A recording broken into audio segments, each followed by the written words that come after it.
এই মুহূর্তে যদি ভারতবর্ষের সবথেকে সফল সেরা দল হিসেবে বলা হয় তাহলে অবশ্যই মোহনবাগান সুপার জায়ান্টের নাম আসবে। আইএসএলে কার্যত এক পেশে দাপট দুর্দান্ত পারফরমেন্সে মন ভরিয়ে দিচ্ছেন ভারতবর্ষের ফুটবল প্রেমীদের। লিগ শিল্ড জেতাটা স্রেফ সময়ের অপেক্ষা। কিন্তু এই মোহনবাগান সুপার জায়ান্টকে নিয়েছিল একটা খারাপ অপবাদ যে তারা কেবলমাত্র তাদের সিনিয়র দলকে নিয়েই কাজ করে। তাদের যে ইউথ ডেভেলপমেন্ট, তাদের যে যুব ফুটবলারদের তুলে আনার পরিকল্পনা, গ্রাসরুট লেভেলের পরিকল্পনা, সেগুলো নিয়ে সেরকম একটা কাজ করে না মোহনবাগান। তবে এই মরশুমে সেই অপবাদকে শুধু ঘুচিয়ে দিল না, 10 গোল মেরে দিল সৌজন্যে তাদের প্রত্যেকটি বয়সভিত্তিক দলের পারফরমেন্স। বিগত কয়েকটি মরশুমে আমরা দেখতে পাচ্ছিলাম যে সিনিয়র দলে মোহনবাগানের এক পেশে দাপট দেখালেও বয়সভিত্তিক জুনিয়র এবং রিজার্ভ দলের পর্যায়ে ইস্ট বেঙ্গল সমানে সমানে টক্কর দিয়েছে। কিন্তু এবার যেন সিনিয়র দাদাদের মতোই এক পেশে লড়াই মোহনবাগানের ছোটদের।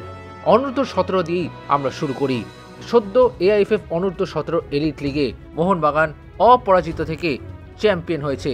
বলা ভালো এআইএফএফ ইউথ লিগে এবং সদ্য সমাপ্ত ড্রিম স্পোর্টস চ্যাম্পিয়নশিপে টানা 13টি ম্যাচে অপরাজিত থেকেছে মোহনবাগান সুপার জায়ান্টের অনূর্ধ্ব 17 দল। সেই ড্রিম স্পোর্টস চ্যাম্পিয়নশিপে কলকাতা জোনের চ্যাম্পিয়ন হয়ে ফাইনাল রাউন্ডে যোগ্যতা অর্জন করেছে। এছাড়াও এআইএফএফ ইউথ লিগেও গ্রুপ টপার হয়ে চ্যাম্পিয়ন হয়ে জাতীয় পর্যায়ের জন্য যোগ্যতা অর্জন করেছে।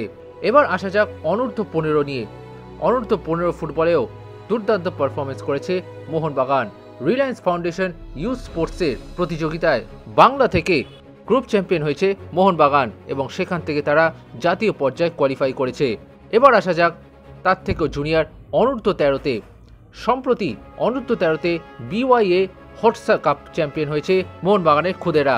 আর এবার রবিবার থেকে শুরু হওয়া এআইএফএফ অনূর্ধ্ব 13 সাব জুনিয়র লিগে প্রথম ম্যাচেই চিরপ্রতিদ্বন্দ্বী ইস্ট বেঙ্গলকে 1-0 গোলে হারিয়েছে মোহনবাগান সুপার জায়ান্ট। নিঃসন্দেহে চমৎকার পারফরমেন্স এই মোহনবাগান দলের খুদেদের। অনূর্ধ্ব 13, অনূর্ধ্ব 15 এবং অনূর্ধ্ব 17 সকল ডার্বিতেই ইস্ট বেঙ্গল ও মোহামেডানের বিরুদ্ধে অপরাজিত মোহনবাগান। আর রিজার্ভ দলের কথা যদি আমরা বলি, চলতি রিলায়েন্স ফাউন্ডেশন ডেভেলপমেন্ট লিগের রিজিওনাল কোয়ালিফায়ারেও গ্রুপ টপার হয়েছে মোহনবাগান সুপার জায়ান্টের রিজার্ভ দল, যা অবশ্যই কৃতিত্বের যোগ্য। আর এর কৃতিত্ব অবশ্যই যায় অনূর্ধ্ব 13 ও অনূর্ধ্ব 15 দলের হেড কোচ তনুময় বসু এবং অনূর্ধ্ব 17 ও রিজার্ভ দলের হেড কোচ ডেগি কার্ডোজোকে। যেভাবে এই তরুণ ফুটবলারদেরকে এই জায়গায় নিয়ে আসছেন তা সত্যি প্রশংসার বিষয়। এবং অবশ্যই এই বয়সভিত্তিক দলে 2 জন ফুটবলার নজর কেড়েছে মোহনবাগান জনতার। একজন হলেন অনূর্ধ্ব 15 দলের রাজদীপ পাল এবং অনূর্ধ্ব 17 দলের প্রেম হাসদা। গোলের পর গোল করে চলেছেন এই 2 তরুণ ফুটবলার। অনূর্ধ্ব 15 লিগে মোহনবাগানের এমন খুব কম ম্যাচ রয়েছে যেখানে রাজদীপ পাল গোল করেননি, হ্যাট্রিক করেছেন মনের সুখে। আর প্রেম হাসদা সুযোগ পেলেই গোল করেন, যা চিনিয়েছেন এবং সম্প্রতি রিজার্ভ দলের জন্য জায়গা করেছেন প্রেম হাসদা। সত্যি মোহনবাগান যেভাবে ইউথ ডেভেলপমেন্ট নিয়েও কাজ করছে তাতে বলাই যায় শুধুমাত্র অর্থ দিয়ে দামি প্লেয়ার কেনাই নয়, এবার নিজেদের ইউথ সিস্টেমকে তৈরি করে সেখান থেকেও খেলোয়াড় তুলে আনছে এবং এর আগেও সেটিই করেছে।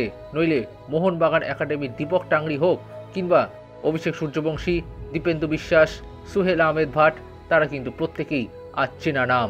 এভাবেই এগিয়ে চলুক মোহনবাগানের ইউথ ডেভেলপমেন্ট।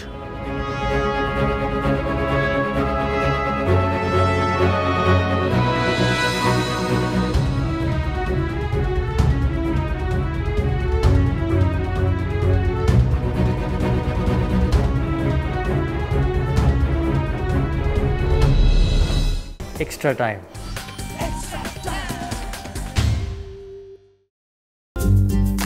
লেটেস্ট নিউজ আর এক্সক্লুসিভ ভিডিওর সঙ্গে আপডেট থাকতে এখনই সাবস্ক্রাইব করুন আমাদের YouTube channel. Bell icon click করতে ভুলবেন না যেন।